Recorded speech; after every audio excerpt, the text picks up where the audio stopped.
Welcome to FactLift. It's the year 2525. A historian opens a dusty digital archive and begins studying our time, the early 21st century. What would they see? A golden age of technology and unprecedented connection? Or a civilization on the brink, slowly losing control? This isn't just about predicting the future, it's about understanding who we are right now. Because this is how the future might remember us. Future history books might call our era the Age of Connection. It was a time when humanity was unified in a way never before possible. The internet connected billions of people in an instant, weaving a global web of information, culture, and communication. Ideas could cross the planet in seconds, revolutions were organized with keystrokes. But these historians would also note a strange paradox. At the same moment, humanity became more connected than ever. Rates of loneliness and isolation skyrocketed. It was as if they had built a world where everyone could be heard, but nobody felt seen. A historian might write, "They worshipped the algorithm, the digital god that gave them everything they asked for, and far more than they could handle." They were drowning in a sea of digital noise, constantly scrolling through infinite timelines, chasing a connection that always felt just out of reach. They had the world at their fingertips, but they were losing touch with each other and with themselves. The next chapter might be titled The Empire of Consumption. Our era could be defined by future scholars as the age of excess. They would be baffled by our economic model.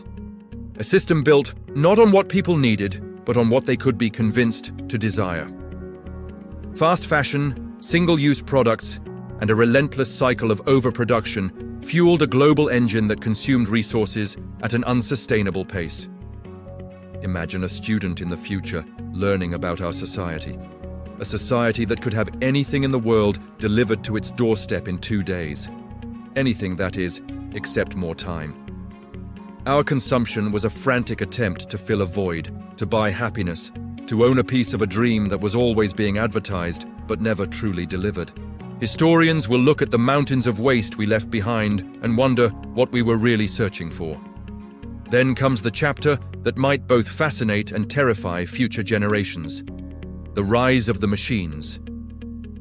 This was the dawn of artificial intelligence, a period when humanity began to create minds more powerful than its own. Automation and AI started to reshape the very fabric of society. Millions of jobs, once the bedrock of economies, became obsolete. But it wasn't a simple story of replacement. This same technology began to cure diseases once thought incurable. It connected minds across language barriers, and it offered personalized education to children in every corner of the globe. A future historian, looking back, might write a single chilling sentence: their greatest invention may have been their last teacher. AI was both a potential savior and a profound warning.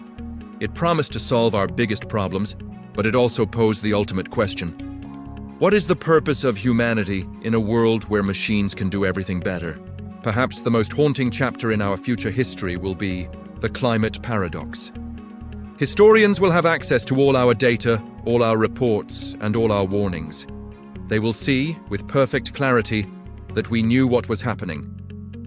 They will study why a civilization with so much knowledge chose to ignore the signs for so long. They will watch our own recordings of collapsing ecosystems, melting glaciers, and raging wildfires. And they will be stunned by the quality of the footage. A future textbook might say they documented their own destruction in 4K. It won't be a story of ignorance, but of inaction. They will analyze our political debates, our economic priorities, and our cultural distractions, trying to understand why we debated the cost of action while the price of inaction was the world itself. The tone won't be one of anger, but of deep, profound sadness. This brings us to the final, unanswered question: our legacy. The last chapter of our story hasn't been written yet. Future historians will look back and ask, were they the generation that had everything and squandered it all? Or were they the ones who, at the final hour, changed course?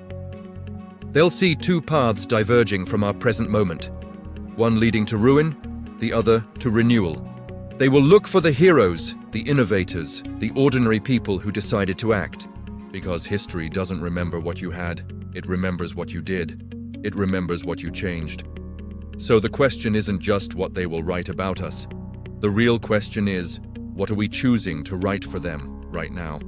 What do you think historians will write about us? Thanks for watching FactLift. If this made you think, consider subscribing and joining the conversation. We'll see you in the next one.